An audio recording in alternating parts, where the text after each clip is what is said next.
back to the People's Choice podcast, and this is the first episode of the new year. I know you guys are wondering, Alvin, where you been? Well, I've been looking and searching for a great guest. That's what it is now. But I actually really do have a really great guest with me, though. And I'll get more detail about, the long break. But I'm so honored to have my bro here. This is Rolie Ohl. He is a lawyer, one of my truest best friends, like a brother to me. And I never really had a chance to really dive into your life. So this is going to be really interesting for me to get to find out more about you, And I, of course, I like to start from beginning stages all the way to where you're at now. Yeah. So, origin story? Origin story and all that, man, So, Rolie, welcome. All right.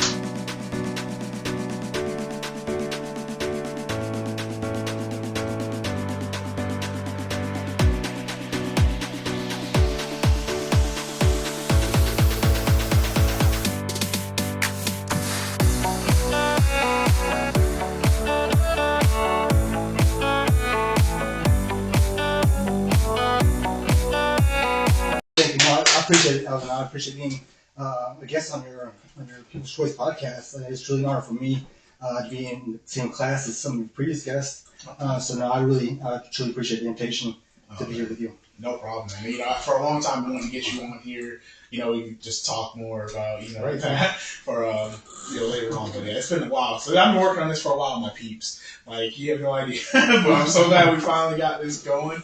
Because Rolie, he's a great guy, man. It's just some yeah, man, you are, man. Some of your accomplishments, man. Other awards, certificates. You got your master's. That's in political. So I got my master's. Yeah, I'll just let you do it. Because I had my notes, but I didn't write it here like an idiot. Good question. I do got my master's from UNCW in urban planning and nonprofit management. Awesome. Yeah. Man, that's so cool, man. And sorry I butchered that a little bit. You know what I'm saying? You've got all these, and look, we got it's all up here, all these certificates and sure. Yeah. So my law license. Yeah, and we're actually in your offices. So for anyone who is local is watching in Sanford, definitely come check them out. Absolutely, yeah. Please do.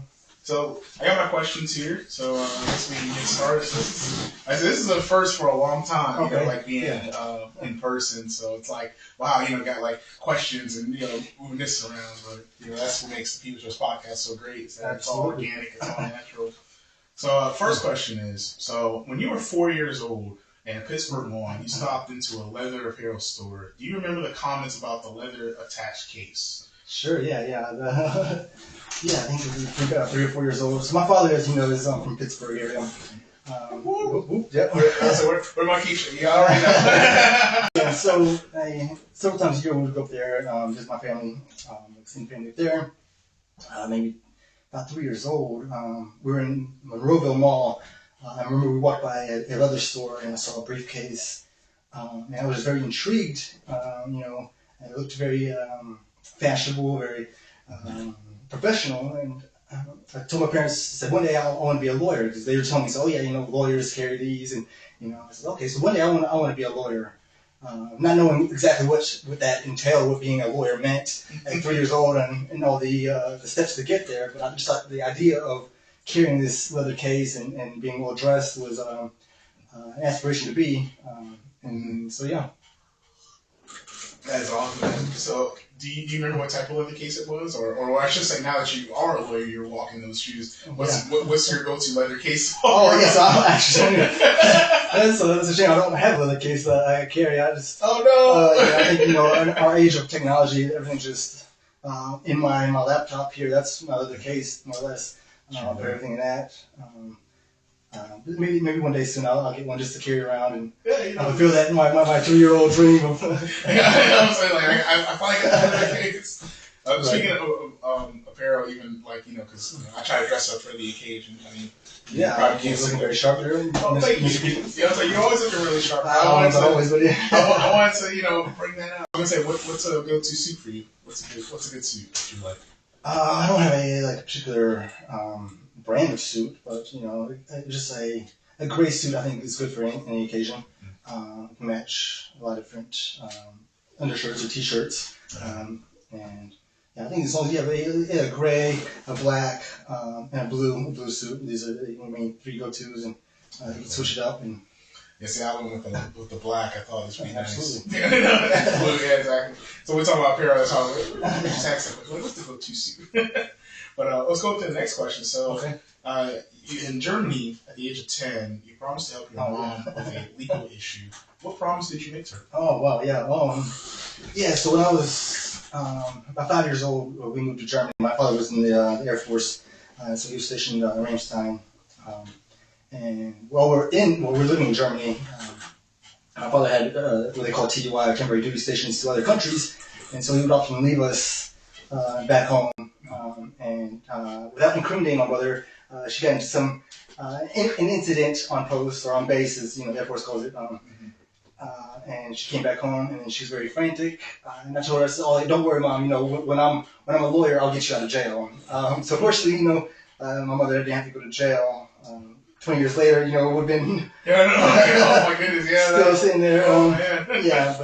And so the thing resolved itself. It wasn't really a major legal issue, but it was just I know these are some stories that my parents and my folks try to, they always bring up when we talk about my aspirations of becoming a lawyer. Mm-hmm. And still at the time, I never had, I didn't know what that really entailed of becoming a lawyer. And then fast forward a little bit, go through high school and college, that dream of becoming a lawyer kind of just faded away. I didn't really pursue it at that time. And so it's kind of like a serendipitous, or in a sense, it was meant to be. That was my end goal or my career. Yeah, that was actually going to lead into my next question because because you also went to the Army. You spent 4 years. Right. Yeah, I did. So I was going to ask, was that always in your mind of being a lawyer when you was in the Army, or was you just thinking about, I want to go further into this because, special operations, 4 years is pretty awesome, man. Oh, sure, yeah. Well, I appreciate that. And, so I didn't really necessarily have aspirations of joining the military growing up either. Being a military brat in that sense. As I grew up all through high school, until high school, military wasn't a goal of mine. It wasn't really on my radar to join. And so I went through, I went to college, and it still wasn't something that I was necessarily wanting to pursue. As we mentioned before, I got my master's degree, and then at that time I didn't know what I was going to do. I was still at a place of limbo. What next? Basically, from high school, what next? And college seemed like the natural steps. And then what next after college? And it's okay. Well, I'm going to do a graduate degree or postgraduate. And then at the time it was like, what next again? So I took about a year off, and I just traveled. Through Europe, back through Europe a little bit, through the United States, and got to explore our very diverse country. It's very. Did you do a lot of soul searching there? You traveling. Say it's soul searching. That's the hardest question I think that we go through is what's next, Yeah, absolutely. That's and I'm still kind of figuring out what that is. But I think that's the joy of experiencing life in itself. But, so while I was on this soul searching journey, as you say, one day it just came to me. I was on an Amtrak train, and it's just like, why don't you join the military? Mm-hmm. I was kind of familiar with it as growing up. I knew the lifestyle, in that sense, not necessarily being in it, but so that was a wake up call, or maybe something that called for me. Mm-hmm. I joined the Army. I had the opportunity to pursue a position in, a very small group of service members in the military as well, with a very selfless unit. So I had the opportunity. Going back to your original question, was the law school or being a lawyer? I never heard this part of you, so I'm almost like, sure, yeah. So, there's a lot of backstory to that as well, and we can kind of touch on that if you like later. Sure. But to answer your question, when I was in the Army, it wasn't really another goal of mine or aspiration at the time. Again, it was just that idea of becoming a lawyer was kind of faded as I got older. But my career with the Army didn't pan out. It didn't progress as I wanted. So the opportunity arose where I had the decision to either stay in, continue to do what I was doing, or I had the chance to get out and pursue something else. And so I spoke to my parents, my father, and he kind of mentioned that, why don't you pursue your childhood dream of becoming a lawyer? Just for shits and giggles, kind of just, why not? So I kind of took that first step of applying for the LSAT. It's I don't know what it stands for now, but the LSAT is basically the entrance exam to, that law schools look at and see if you to apply. And it's kind of like the SAT for becoming a lawyer. And so in this instance, the LSAT doesn't necessarily teach you how to become a lawyer or really measure your ability to be a good lawyer. It has nothing to do with law and at all, really. It just, I really don't know what it really tests in that sense. I guess it's kind of basically just like a placement, like where you're at currently, and then like almost like an entry, not like entry level, but like just seeing like what do you know so far, kind of something like that. Kind of, sort of. So a lot of it was logical games, how they do their tests, and I really can't remember all of the aspects up to the LSAT, but there's like written questions or like written games and puzzle games. And I think law schools look at that and seeing how well you are able to comprehend what they're teaching, their academic styles, and what they're teaching in law schools. Being a lawyer, like, you hear about the American dream where, be a doctor, be a lawyer, that's always like one of the top things, so I was when able to do that, man, like that's just like dreams come true, especially that was a dream of yours, even as a young child at 3 years old. So, lead into my next question. Sure. Are there any attorneys that you admired, or like maybe even some that you've seen where like even in law school or study where you're like, man, I really would love to be like this person or that attorney or anything like that? That's a great question. Going through law school and even shortly after, I do have a few attorneys that I look up to and I appreciate as mentors, as teachers in that sense. So there, just I guess name drop a few. First, there's the fictional character, Atticus Finch. I think a lot of attorneys aspire to be to that level of representing clients, of being just very truthful, honest, and all around just a great character, Atticus Finch from the Kill the Mockingbird, the book Kill the Mockingbird, by Harper Lee. Yeah, that's a good one. Yeah, absolutely. Yeah. So, and your peeps haven't read it, or even now there's a movie out now. Yeah, better read it. That's right. But it's just that's like the epitome of what I look at as aspiring to be a great attorney. I had a law professor. I had a lot of law professors at Elon University School of Law, but one particular, Professor Friedland, he was my criminal law professor. He would always his question for everything, we would teach as well, but his question was why?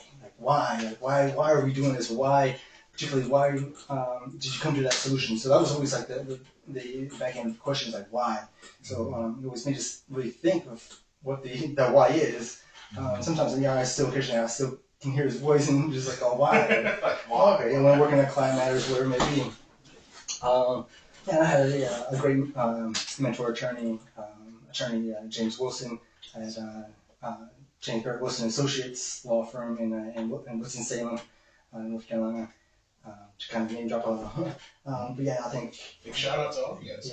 So I think those are some attorneys that I look up to. Awesome, man. That's so cool. So you spoke a little bit about Elon. Like, how do you know that was the law school for you? Yeah. So as I mentioned before, getting out of the Army, I took the LSAT. I got mediocre score. I mean, I'm not, it wasn't something to brag about, but it was something that it was that law schools kind of look at and they say, okay, well, you're able to meet our minimum criteria more or less. And so when I was in the Army, I was stationed in Washington State. So I've been away from my family for the past 4 years at that time. I haven't seen, I missed many Christmases, holidays, birthdays with them. So I started looking at, when I was transitioning out of the Army, looking at law schools closer to home. Elon University School of Law is here in North Carolina, Greensboro, North Carolina, in the heart of downtown Greensboro. And so initially, I got accepted to a few law schools on the East Coast here. But more looking into the ones that I got accepted to, Elon had, they still do, I think they were the first in this country too. They offered what's called, experiential, yeah, thank you. Experiential learning. And so it was a new way of teaching law, or, of presenting students or introducing students, law students to the academics of law. And how Elon has adapted or put into place, or adopted, I should say, is, so typical law school is 3 years long. A lot of law schools go through the what's called the ABA. They got to get the ABA accreditation, American Bar Association accreditation. And I don't know the ins and outs of that, but there's some criteria that they have to abide by. The law schools have to abide by to be accredited by the ABA. Excuse me. And so how Elon Law operated with their experiential program, and I think they still do, they broke down law school into 2.5 years into a trimester instead of a semester program. And they kind of modeled it off of how other professions, especially the medical field, where they offer their students a residency and practice program. And so it really allows students, law students in that sense, to get a hands-on and real world work. As they're a student, they get they're placed in a residency. Either the student goes out and finds it themselves, or the law school is able to accommodate and help them find a placement for that particular trimester. Awesome. And whatever field they want to, the student wants to pursue in law, whether it be business and criminal, defense, and criminal prosecution. Whatever the necessary field they want to practice, or they think they want to practice while they're in law school, that gives them more hands-on and for actual school credit, but you're actually doing client work and presenting their students the opportunity to do this. It's very lecture-based, and so it's how Elon Law allows the students, to really get in the field, so to speak, and work on client matters. And I think that really helps them for the real world. Once they graduate, once they pass the bar, and they are more prepared to enter into the legal field. So that to answer your question, that was a reason why I chose Elon Law, because of that reason. I'm a very hands-on learner. I have to, for me to understand something, I have to actually do it, rather than being, told how to do it, or sitting to or read how to do it. For me, hands-on is how I learn. So that was a reason why I decided that Elon was a good fit for me. Awesome, man. Yeah, I'm the exact same way, man. Hands-on is best. Do you remember, which one did you take, at Elon? That helped you really transition to, your, real world field, I guess, or real world situation? Yeah, absolutely, yeah. So Elon has, Elon Law School has a few clinics, law clinics, that they offer, and then for those clinics, you can either use that as a residency for your residency portion of your academics, or you can do that as in itself as a supplemental class. And so for my residency, I did the Entrepreneur Small Business Law Clinic that Elon offers with Professor John Flynn. He was our in that sense, he was our managing attorney, or the one that oversaw our work. And so, they gave me a lot of hands-on experience of working with real clients. And what we did was we helped small businesses set up their business structures, whether it be an LLC, a sole proprietorship, a nonprofit organization. So we would sit down with the client, understand what their needs were, what their goals were, and kind of show them the best route of what would be the best business structure for them. We'll do all the, either articles of organization, articles of incorporation for them, and set up, the bylaws, their,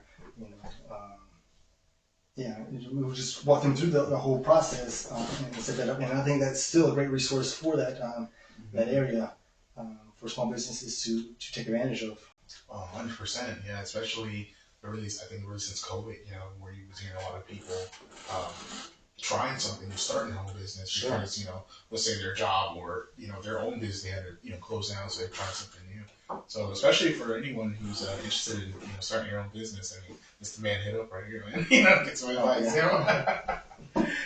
So I like to ask this because, like I said, law, being a lawyer is always really up there, like top tier, like, doctor, lawyer, professor, so I wanted to ask you, what was the most challenging part of law school for you? Oh, yeah. I think the whole aspect of law school is challenging for anybody, but for me particularly. So I entered law school on a little older age than what the average law student is. I got Gramps. So I got out of the Army. I was about 30. I was 31. I got out of the Army, joined, attended law school. I had some age on some of my other cohorts. Coming straight from undergrad and going into law school. And so for me, there was a gap between academics and then getting into the real world of working, especially in the Army.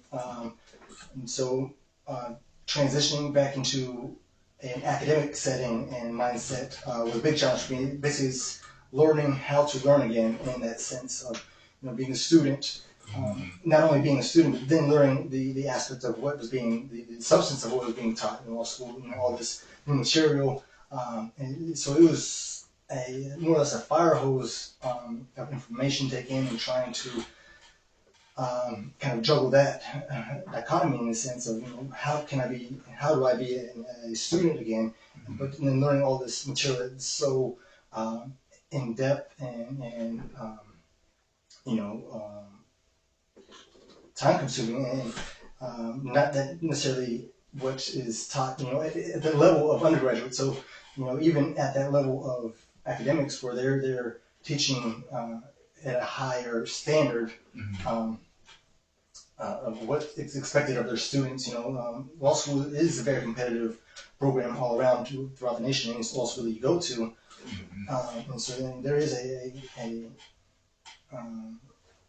the first year, basically, even the first semester for a lot of students is a kind of like a trial period for both the student and from the school. They really push you to your limits to see if this is a field that you want to be in. That was definitely a struggle for me to make sure I was keeping up with the rest of my class at the same time of trying to learn how to do that. That was And so, trying to weed out the people, did it ever cross your mind, like, maybe this isn't for me, or, sure, absolutely. There have been plenty of days, staying up late, and it's like, why the hell am I, is this, why am I doing this for? And so it's an internal question. I had a lot of friends that first year that, either didn't come back because the school told them that they didn't make the cut, basically, or they just decided that they didn't want to come back. Maybe they made a decision themselves that they didn't want to put themselves through that torture, more or less, of, why am I doing all this grueling studying, and what's it really for? And I think that all depends on the individual, personally, too. I really look at, is this something that I really want to pursue? And for me, that was, I was already in it, and like we go back to my childhood stories. Like, if I'm here, I'm going to complete it. I'm going to do the best I can to accomplish this goal that I'm already set my mind to. Amen. That's the way to do it. It's funny. I remember I didn't jot in my notes, but I just remember Googling it where I was like, what's really challenging, what's most challenging about law school. And the crazy thing, like, number one answer was actually like the studying. People like other lawyers are like chimed in, and they were like the studying part because they were like hours and hours of studying and trying to remember stuff. But then I stumbled across this with my next example. Like I wanted to dive deep into the bar exam because according to my notes, it says it's notoriously difficult that the bar exam is, and it said it has a pass rate of under 50% in some jurisdictions. So I wanted to ask you, what makes the bar exam so challenging? Yeah, no, it is. I was your face so like, oh man. No, it is a very challenging exam. And to be completely candid, the first time I took the bar, I didn't pass, and so I'm a retaker in a sense. Fortunately, the second time I did it, I was more attuned to what to expect, and then I knew how to tackle it in a sense. And so I passed. Thank God, absolutely. Unfortunately, but so what makes it so difficult is just the. Unfortunately, law school really doesn't prepare law students for the bar exam in itself. They give you the foundation of how to think like a lawyer, how to prepare yourself to be, write memos and write like a lawyer, and to, read case law and how to digest different facts and how to think those facts and how they apply to a particular case. But in a sense, law school in itself doesn't prepare you for the exam as a whole. That's not to say that what you learn in law school doesn't carry over to that. And so there's after a lot of students, they graduate from law school, they go into what's called bar prep automatically. And usually, there's a lot of commercial bar prep companies out there that really tune in and prepare you for the bar and what to expect of it and how to take it.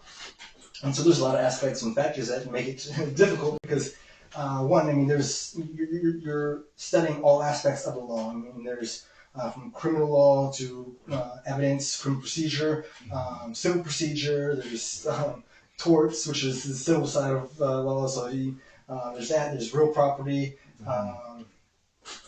And I don't know all the subjects now that are I kind of since I got through it, I kind of like tossed that out in my head. Like, I get it. Once you use it, use it, lose it. Because it's that 2-3 months of you were cramming for an exam, and so you're just taking all this information from all aspects of the law, and then what makes it even more difficult is you're learning all these the subjects of law, but then there's nuances to every aspect of it, and then there's rules that you got to learn almost verbatim, because rules in law basically have there's factors to it or elements. So A equals this and that. Mm-hmm. You can say what is battery? You got either's. And I can recite what the legal definition of battery is now off the top of my head. Is something that I don't practice all the time. Maybe last year or 2 years ago when I was going to the bar, I can spit it out for you. Oh, of course, yeah. But then there's for every rule, there's always an exception to the rule, and then to the exception, there's always there might be exemptions to the exceptions, and so you just got to learn every aspect of that. I think it's about 7 subjects to that. And then we get more in depth to the bar exam itself, the structure of it. So it's a 2-day exam. Well, typically, so I took what's called the UBE, the Uniform Bar Exam. A lot of jurisdictions are now moving towards that or adopting accepting that as their jurisdictions. If you pass and it's the UBE in one jurisdiction, you're able to transfer your scores into another jurisdiction as long as you meet their minimum standards of what's passing. So to talk about the bar exam itself, like I said, it's a 3-day, or excuse me, it's a 2-day exam, but it's multi-part. There's 3 parts to it. You have the MBE, which is the multi-state bar exam, and it's basically a multiple choice, and that takes up. That's my bread and butter, man. Multiple choice. Yeah. The answer choices that they give you is kind of like, okay, you got to pick. Basically, they teach you. You always pick the best because any answer might be a right answer, but you always want to check what's the best answer. Yeah. So that's a 2-session. It's broken into 2 sessions. I think it's about 300 questions each on each sessions. And you get 3 hours. Yeah, if I'm not mistaken. Yeah, like I said, it's been a couple years since I've taken it, but that's the MBE portion. And then I think on day 1, it's broken into 2 other portions of the exam. You got the MPT and the MEE. MPT, is the the practical portion. And I hated this portion of the test, the exam itself, because, you know, at the time, looking back, it's like, man, it takes a lot of time. What that entails is basically, it's like they give you a mock case, basically. So you get a file and say, okay, here, your managing partner, the attorney, your supervising attorney, basically gives you this assignment. They give you basically a case and some notes to it and some research to it. And what they want you to do, they either write a memo or draft basically a legal document based on the information you get. And you got 3 hours to do this. And for me, that wasn't enough time. And it just to digest everything and then to produce something.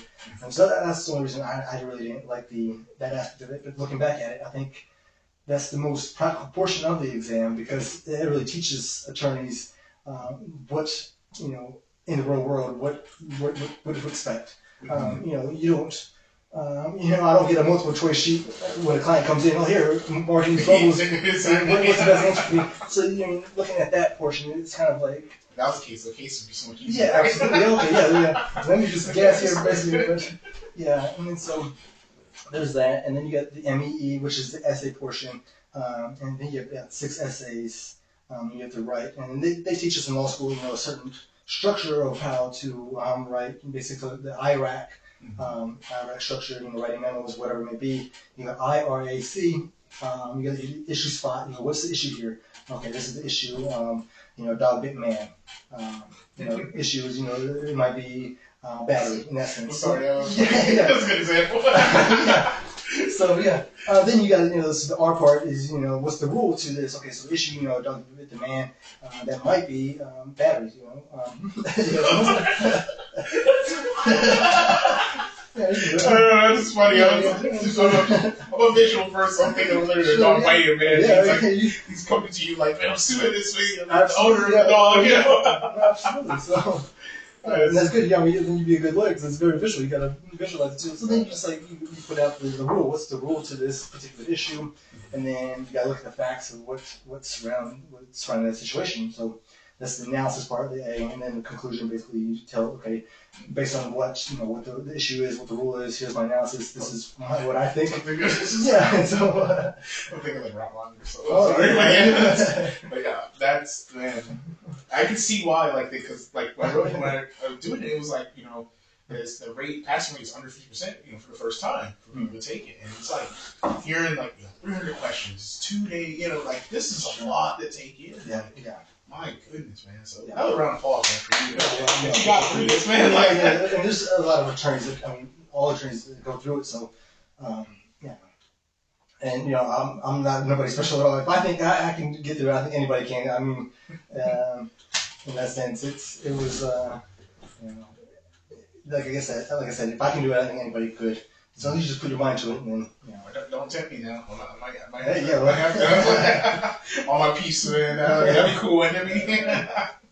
So let's go a little back to your study. So I want to know, what was your favorite case that you studied and why? Studying law school or just in or in general, maybe in general. Yeah, I don't necessarily think I have a favorite case in law school. I mean, we just read so many case law, and it's so very dry. Think about it, the structure of reading a case and digesting it. So I can't say there was necessarily a favorite case of mine back then, but now I really enjoy learning about my clients' stories and how I can really help them with their legal matters.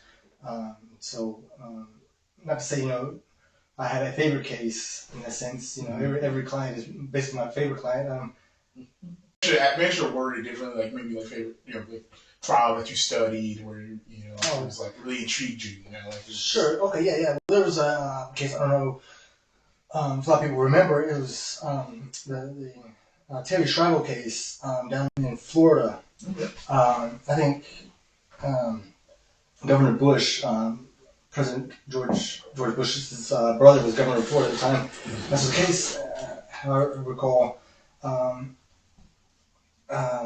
Woman, Miss Terry Schreiber, she was incapacitated for some reason. I don't remember all the facts of the case, but she didn't have a healthcare directive in order, and she didn't have power of attorneys in Sanford. She was married, and so she was in the hospital for that time. Again, this is just me trying to recall it, so I could probably look it up and give you more appropriate facts to the case. But a big picture overview, basically, it was a battle between her husband and her parents on whether to keep her on life support, on how to take care of her remains. I think I think how it turned out. And then I remember a lot of the residents of Florida were petitioning Governor Bush at the time for some kind of rights. Yeah, again, this is it's just vaguely coming back to me. So I apologize for not having the full facts of the case. I mean, this kind of. No, it's all right. I do remember this is a few years back.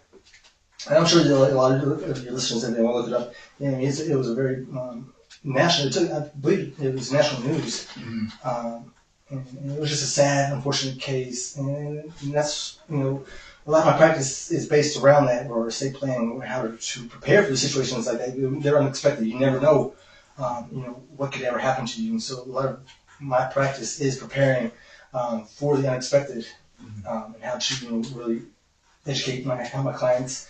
Learn how to make the best decisions if that were ever to happen.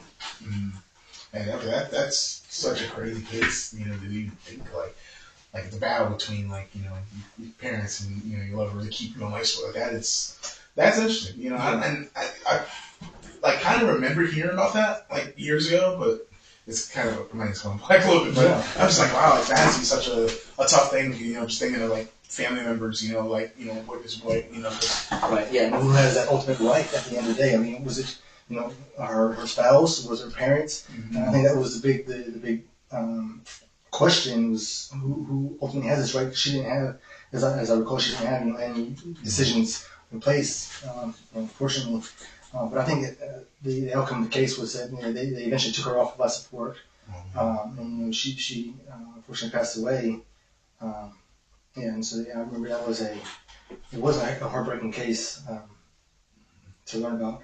Yeah, definitely, man. Heart goes out to the family for of course losing. Sure. That's definitely a case that would have definitely grabbed my attention too, other than the popular ones. Most people say, "Oh yeah, the OJ case." Oh yeah. Yeah. So my next question is, as a lawyer, you probably get asked a lot of questions. Some probably off the wall, because there's weird laws out there throughout the the whole U.S. Sure. What's one of the funniest questions you've ever been asked? Oh man, whenever a client or potential client asks a question, I take that as a genuine, sincere question, and so try to provide as much advice pertaining to that question. And so I might look back and was this really a legitimate question? But at the time when it's being asked or inquiry comes through, I do take that with all seriousness and with respect to that because of course people have their what's a legal matter to them is important to them, and so I want to make sure I respect that as well and make sure that this concern of theirs is addressed appropriately. And not to think of it, it was off the wall or necessarily is outrageous. Of course, there might be some that I can't think of necessarily off the top of my head. That's great. At least so all future clients will know they're of course in great hands. Well, I think that's 100%. Keep it.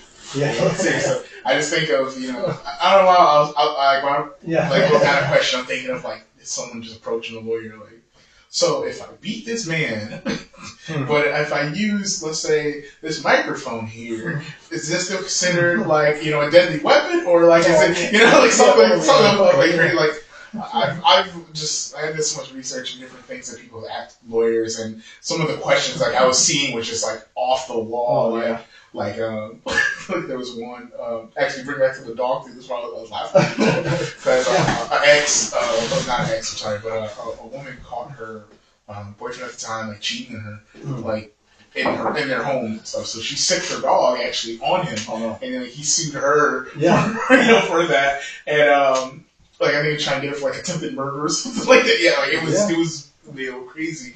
And I was Googling this. I'm just there's just some crazy people, but also some funny other questions people were asking. I saw one where it was am I allowed to beat my it's not funny, like I'm not saying, but it was what I was reading. It was like, am I allowed to put my spouse on the courthouse step without getting arrested? And someone commented on it was like, actually in some states you can't. And I'm like, what? It blew me away. Yeah, no, isn't that necessarily crazy? But I remember during law school, I was in the law library, Elon, and had a gentleman from the public. He told me, it's a public library that people can come to research law. But he was asking how to be a sovereign citizen. And I didn't know what that was at the time. I don't even know what that is. Sure, yeah. It's just, from what I say, is a person that wants to not be a U.S. citizen, but they think they're not. What's the word? I can't even think of it, but it's like they don't have to abide by the laws of the land because they're a sovereign citizen. They're their own sovereignty in a sense. We think of the word sovereignty is like their own country, like the United States is a sovereignty. So they are a sovereign citizen. How to become a sovereign citizen? And so after I realized what the question is, kind of awkward, outrageous, and I don't know if that gentleman was able to find an answer to his question. So. Hey, all my peeps, anybody in the comment section, if you sure, yeah, you happen to know that if they did or not, that's a little out there. Yeah, it was. I think I was maybe, as I recall, one of the more funnier questions, I suppose. Definitely. And my next one would be, if you're comfortable with that, I was going to say, what's one of the most difficult ones you ever been asked? Speaking in general, because I don't necessarily want to, disclose a lot of client information. Of course. Yeah, but a difficult question is always like, how, when a client asks me, like, how can I, prepare for this particular situation? Talk about death, and in that sense, is always a difficult conversation to have, and so I try to make it as comfortable with clients as possible. Unfortunately, it is a reality that we all going to die, and so you can Google that actually. Yeah, I think that's a fact. It's a big thing, I'm sponsored of that. Yeah, and so clients, the questions are surrounding around that aspect of that idea of death and how to really prepare for that. So those are more difficult questions to have conversations around, and as long as you're open and willing to have those conversations, it doesn't make it as difficult. But just talking about that is always and I don't think it's human nature. We don't want to think about that all the time or have it. That's why my purpose is here to kind of alleviate that worry in a sense. And so, I'm into that, man. Definitely, yeah. That's something we all it crosses our mind at least, every once in a while. Sure, definitely, especially the older we get, because now it's like, man, what's gonna happen? Should I get buried? Should I have a funeral? Who's gonna, who's this passed down to? Absolutely. Wills and all this other stuff. Yeah, I mean, it's crazy. Well, I guess let's not talk about. Yeah, sure. Let's move on to your law firm. Like we're here at the OHL Law Firm. I'm here in Sanford, so this is really awesome. So, what services do you provide here? Thanks for coming to my office. It's very small, and it's just a place where I can meet clients and face to face. I really like your office. It gives that. Thank you. Yes, I just moved in. Yeah, I just moved in on January 1st of this year, so it's still coming together. Got to put some more color to the space to brighten it up a little bit. The services I offer. My general area of practice is estate planning, as we kind of alluded to.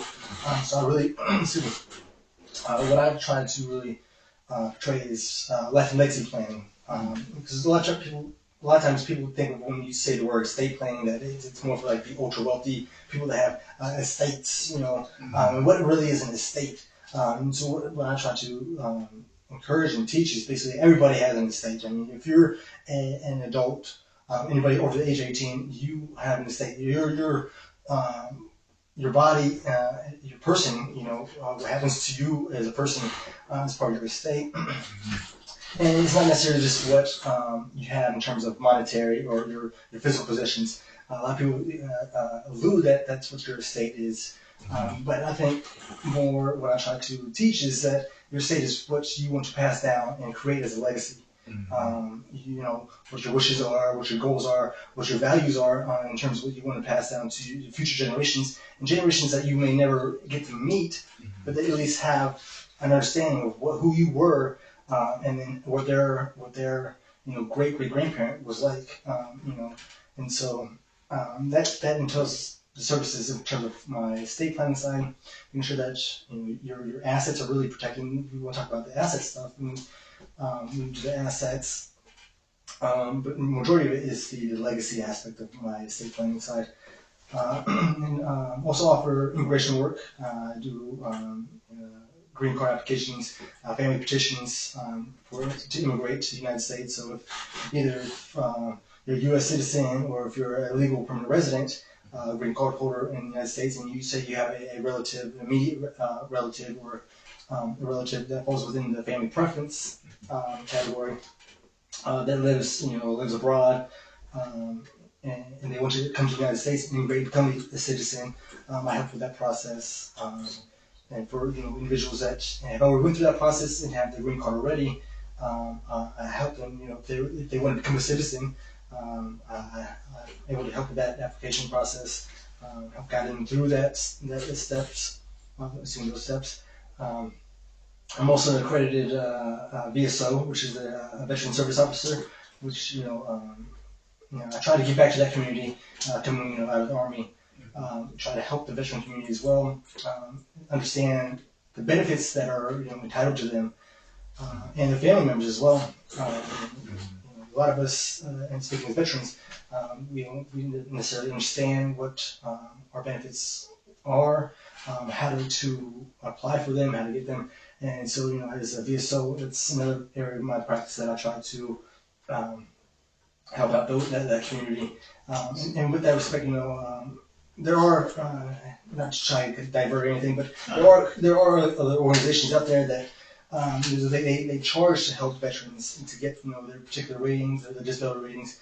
As a VSO, that statutorily Congress basically put a statute saying that as an accredited VSO that I can't charge a fee for that.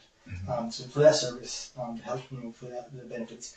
And so there are, unfortunately, organizations and companies out there that I don't necessarily want to prey on that veteran community, but they take advantage of helping veterans acquire their benefits, but or expect a compensation in return.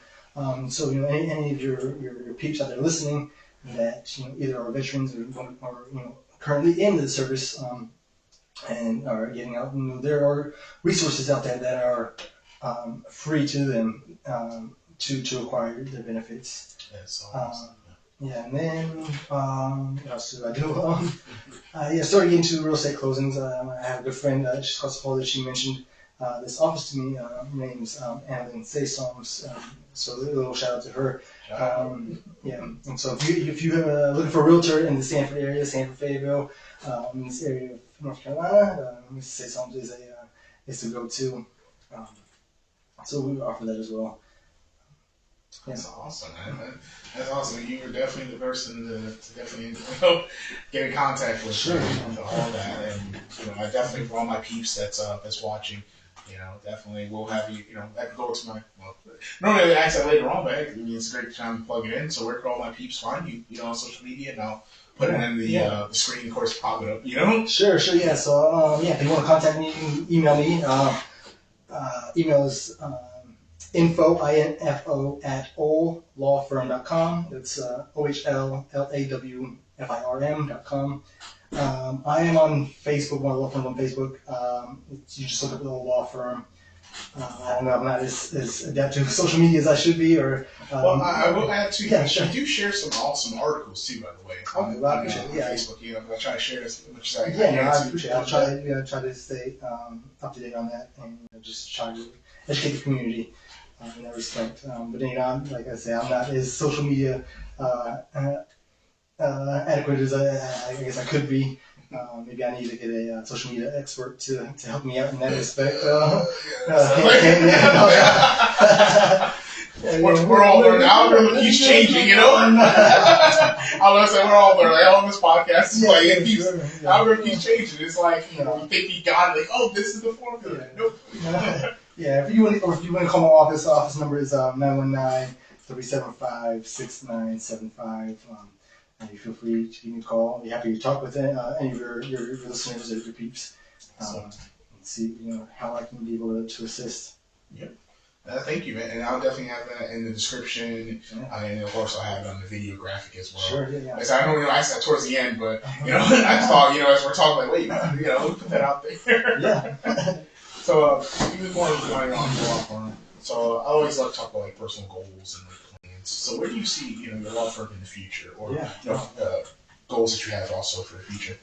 Sure, yeah. I guess in terms of the firm, slowly growing. I've only been in inception for almost 2 years now. 2001, September 2001, I opened up shop. Hung on shingle. So I'm slowly growing. And in terms of that, I want to really expand practice in terms of servicing more of North Carolina. Recently got licensed in the U.S. Virgin Islands, so I'm able to provide legal services to clients that live there and have property in that territory. Hopefully, with that goal of expanding, have a multi jurisdictional or state firm where I can have offices in multiple states.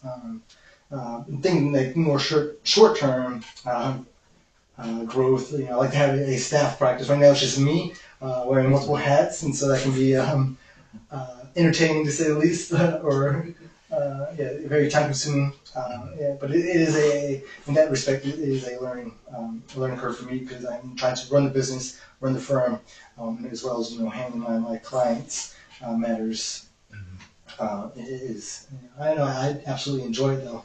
But it would be nice to eventually have a staff practice. Full-time staff. And, awesome. Yeah, you got a lot of good plans in the future. Sure. And it's cool you mentioned the Virgin Islands too. Because actually, one of my guests was actually from the Virgin Islands. Yeah, and she won. Actually there. So hey, it's very cool. Like I said, being a lawyer, man, I can't imagine how stressful that could be. We touched on law school, we touched on, just all the studying and, having your own law firm and all that. So, to get away from the stress, like, what are some things you like to do, like some hobbies, like when you're downtime? Sure, no, absolutely, yeah. It is, it can be stressful, and I think, just reading a recent article, because the ABA, they put out, saying that being an attorney, a lawyer is one of the most stressful occupations. Not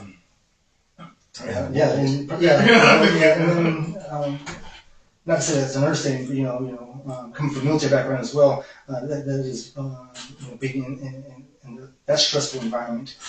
Kind of, I guess, prepared me for this type of stress in a sense. You're like, oh, this is easy. I get to the army. This is nothing. Sure, yeah. Not saying not saying it's nothing, but but still, it is very stressful. In that sense, because handling my clients' legal matters and taking on their worries in a sense, is I absolutely enjoy learning that and helping those clients out. But it does, sometimes it does carry over to my personal stress or levels. So to alleviate that, I do like to go to the gym often, usually every morning. I like to, try to lift heavy things and put them back down. May not be the heaviest, but I do like weightlifting, just working out in general. It's exercising is always just good for your mental state, your whole body. In that sense, as a hobby, actually I've been pursuing my what they call it, private pilot's license. Wow. Yeah, so I'm trying to learn how to fly, and so that's going to be. It might take a while to eventually get that, but I try to get maybe twice a week, learn how to fly. It's a great stress reliever, and so it takes my mind off of work, It's like, why stress the ground stuff and warm up in the sky? Absolutely, yeah. Yeah. And actually, shout out to you, Lance. I'm mentioning having you on the podcast too. Okay, yeah. I'm going to talk to you. So I'll make sure I hit you up. Be like, hey, you got any questions you want to I need to actually touch base with him as well, just to pick his brain, because I know he's he's an expert in his profession as well. So. Yeah. The Big Time Supporter Show, shout out to you, bro. Listen to all. You see, Lance? Yeah. All right, so we're gonna ask about the social media and stuff. Oh, well, this video going for all my peeps. I thought it'd be just a nice, interesting one. What's the best free legal advice you can give to all my peeps? Oh, sure. Okay, so I guess a legal disclaimer here. So, legal advice is not necessarily what I can't give you legal advice. I'm not representing you as an attorney. This does not create a attorney-client relationship between you, your listeners, anybody viewing this podcast. But just I guess general advice in terms of that could be just in general. I mean, is know your rights, know your legal rights. If you haven't read the Constitution, just sit down and just read it. Read the articles, read the amendments there too. And accept the basis of our legal structure here in the United States, our foundation of our governance. So if you don't really know your rights, then it's easier to have them violated if you don't know what is being violated in a sense. And so, I would definitely encourage all your listeners, even abroad, that aren't U.S. citizens, that read your country's constitution, read what really governs how you're being governed in a sense, and know your rights. Because a lot of times, unfortunately, we do see that people's rights are being violated in all aspects, and so that's just advice in general. Some legal advice, I guess, in terms of my practice is if you are an adult, anybody over the age of 18, get your estate plan in order. And it doesn't have to be a extensive plan. Just have a plan in place. If you don't have a plan, basically, then the government comes in, and the state's laws, they will govern. And more often than not, I know for myself, I don't want the state to tell me or dictate on how my body is going to be disposed of or handled, in the event that I don't have a plan in place. I don't have anybody to assign a healthcare directive to, and so that is just something that I would highly recommend anybody of the age of 18. Just make sure you have those documents in place and know what would happen if the inevitable were to come. If you were for whatever reason incapacitated, have somebody that knows how you want your body to be taken care of while you're in the hospital. If what kind of supplements you want to be on, if you want to be how you want to be taken care of. Because like I said, if you don't have a plan, there's always the backup plan. The last is the state's plan, the government's plan, and I don't think anybody really wants that as their ultimate plan. Yeah, definitely. So kind of like from that movie, how it was like, stand up for your rights. It's great. Oh, yeah. I thought about that when you were saying, once you reach Constitution, and stuff like that. Yeah, of course. People will try to take advantage of you. Companies, all types of people. Absolutely. I mean, anything. So all my peeps, listeners, definitely. Well, Rolie, thank you so much for being a guest. We covered a lot. I just got a couple more questions that I love to ask all my guests that's on the show.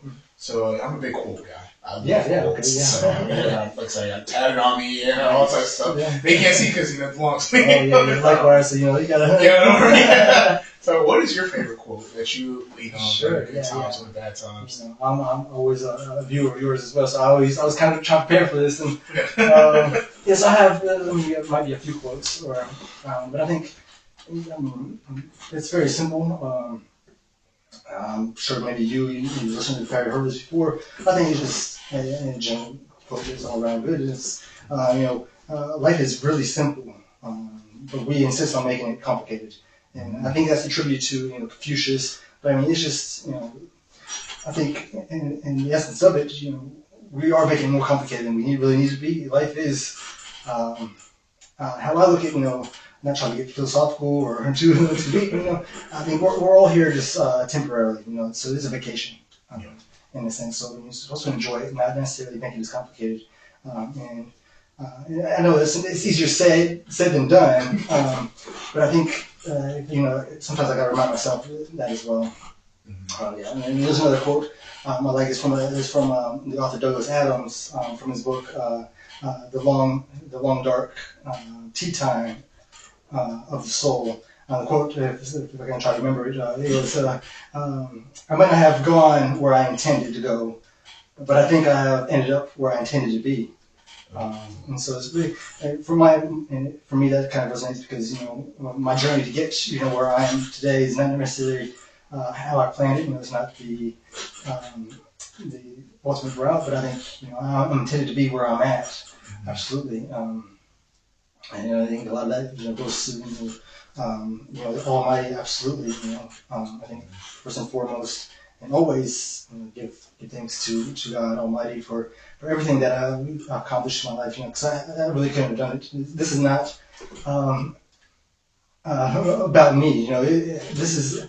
I think I'm more of a servant. In that respect, and that's why I tried to pursue my practice, my law practice. I'm a servant for my clients, and in general to, try to be a good light in that sense and try to shine that light.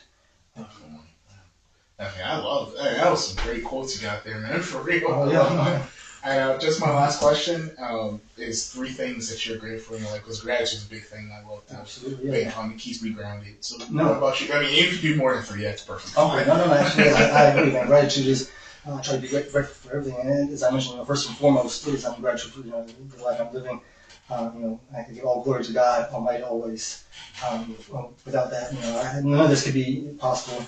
Where I'm at, grateful for my family, my parents, for continuing to push me and encourage me to, pursue these dreams that I've had when I was a kid, and continue to be my teachers, my greatest teachers. Oftentimes, I still, I have to, call them up and ask, is this decision a good decision I'm making? And so, yeah, they are. I guess my greatest mentors, and my family, and it goes to my sister as well, my older sister, and somebody I really look up to as well. I look up to her too. Yeah. Honestly, she's kind of like one of the main reasons that drove me to even start podcasting.